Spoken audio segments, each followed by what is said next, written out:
On the morning of October 3rd, 2025, the quiet village of Udumban in Kerala, India, awoke to a chaotic scene. Police officers and professional divers had swarmed a local pond, their presence stirring a flurry of whispers among the gathering crowd. What could they possibly be looking for in a pond nearly 60 feet deep, with water so frigid it felt like ice? The divers weren't on a routine exploration. They were on a mission. They were searching for a phone.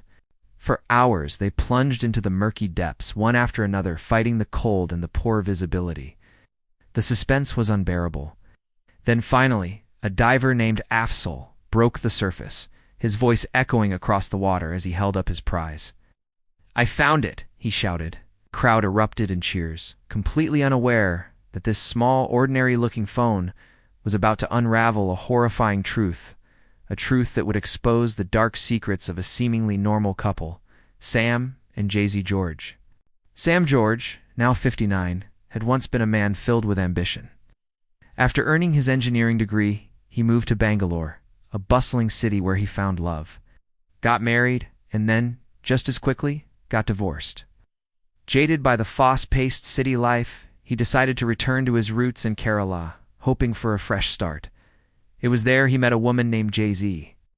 He fell in love all over again and remarried, believing this was his second chance at happiness. For a while, their life together was peaceful. But soon, the same dark patterns began to emerge. Jay-Z started noticing Sam's web of lies, his secret affairs, and his manipulative behavior. He had painted a picture of his first wife as a villain, a conniving woman who had wronged him. But as Jay-Z would later discover, every story he told was a carefully constructed lie. Yet, in the beginning, she believed him. And that misplaced trust would ultimately cost her everything. Hoping a change of scenery might change the man she loved, Jay-Z convinced Sam to move abroad. They both secured jobs in Saudi Arabia, building a new life for themselves and raising 2 children, a son and a daughter. But distance couldn't change who Sam was. Even in a country with strict social rules, he continued his deceitful ways, juggling secret relationships, hiding messages, and living a double life. Jay-Z saw it all. She knew about the affairs, the lies, the betrayal, but she stayed silent, clinging to the fragile hope that he would one day change for the better. For her, for their family. Years passed and the family eventually returned to Kerala. They invested their life savings into a beautiful bungalow, with Jay-Z contributing a staggering 70% of the cost.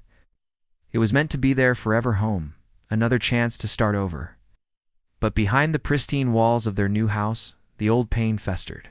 The lies continued, the betrayal deepened, and the hope that had kept Jay-Z going for so long began to fade.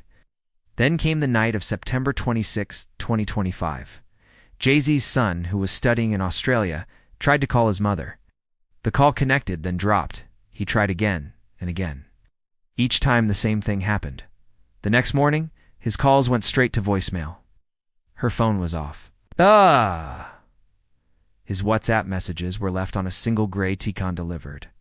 A knot of worry began to form in his stomach. He and his sister tried calling their father Sam. He answered once, his voice hurried and dismissive, before abruptly cutting the call short. After that, he started rejecting their calls altogether. By noon, their worry had escalated into full-blown panic. Jay-Z's son called a friend back in Kerala, begging him to go to the house and check on his mother. The friend rushed over, only to find the main gate locked from the outside. He shouted Jay-Z's name, but the only response was an eerie silence. When the police finally arrived and forced the gate open, a strange, pungent smell hit them, the sharp scent of chili powder. The inside of the house was in disarray. A towel lay carelessly on a table, a glass was shattered in the kitchen, and there was a palpable sense of chaos. But Jay-Z was nowhere to be found, neither was Sam. When investigators finally located Sam, they questioned him about his wife's disappearance. He remained unnervingly calm. "I don't know where she is," he said, shrugging. "Maybe she went to a friend's house."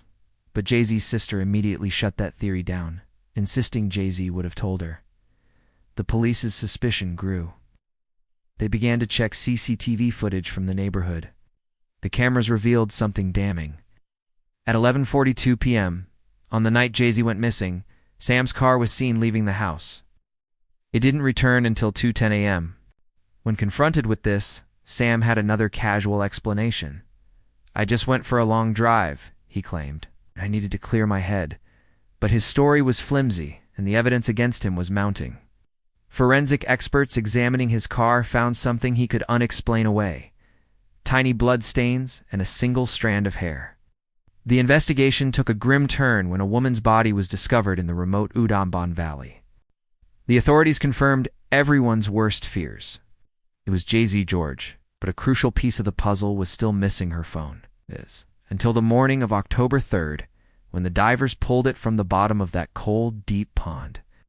Once forensic specialists managed to recover the data from the waterlogged device, the truth became undeniable. The phone's location data painted a chilling picture.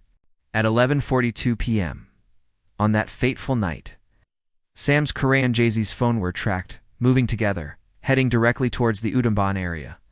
She had been with him on that long drive, but she never came back. The messages on her phone revealed her growing terror in her final hours. One sent to a friend read, "Sam is acting strange tonight. I feel scared." Faced with the irrefutable digital trail, the GPS data, the messages, the bloodstains, Sam George finally broke down. The calm, collected facade crumbled, and he confessed to everything. He admitted that Jay-Z had finally asked for a divorce, and the thought of losing the house and her money sent him into a blind rage. Consumed by greed and fury, he began to plot. Meticulously scouted the perfect location: a remote tourist valley with a deep gorge and a quiet, isolated pond, a place no one would think to look at night. On September 25th, during a heated argument, Jay-Z confronted him about his affairs in front of another woman. Humiliated and enraged, Sam snapped. He attacked her, spraying chili powder in her face to disorient her before strangling her with a towel. Later that night, under the cover of darkness, he placed her body in the trunk of his car and drove to Udumban Valley. There, he threw her into the gorge, a place he believed would hide her forever. He then drove to the nearby pond and tossed her phone into its depths, convinced he had erased every last trace of his crime. But he was wrong. That phone, the one diver Afzal pulled from the water, became the silent witness that exposed every single one of his lies. Today, Sam George is behind bars, awaiting his final sentence. The pond that was meant to hold his deepest, darkest secret instead became the instrument of his downfall. This tragic case serves as a chilling reminder that evil doesn't always lurk in the shadows or hide behind a monster's mask. Sometimes, it's the person who smiles at you every single day. Thank you for watching. If this story touched you, please consider liking this video and subscribing to our channel for more true stories that deserve to be heard. Stay safe out there.